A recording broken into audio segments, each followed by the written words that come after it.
Today on Use What You Got, we're building a simple DIY axe throwing target. Yeah! Yeah! 1, 2, 3. Ah!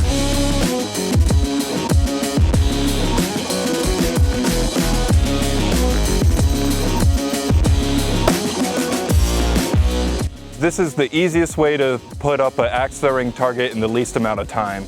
Most of the official boards are slatted so that you can replace the boards as they get worn out, but this is the cheapest, easiest way to get an axe target up in a tree.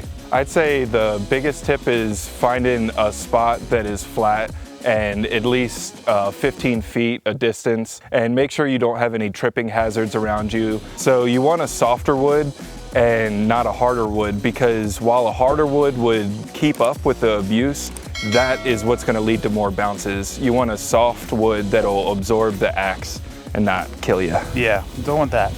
You will have to flush some of the bark out, so we'll chop some of this bark off with the axe and put this flush and level right here, and then we'll put its sister cleat right on the back of it and slide the entire board right on there. All I have is a drill, a couple of 1¼ inch screws to screw the 2x8s to the boards, and then we'll just be putting 1 2-inch screw to keep the board level. So the boards will sit right like this, and the screws will be in the back of it. While you're screwing it in, screw a pilot and then drill the screws in halfway, pull them out, get some of the sawdust out, and that way when you drill it back in, it actually bites and grips into it and pulls the wood to the plywood. Let's get started. Let's get started.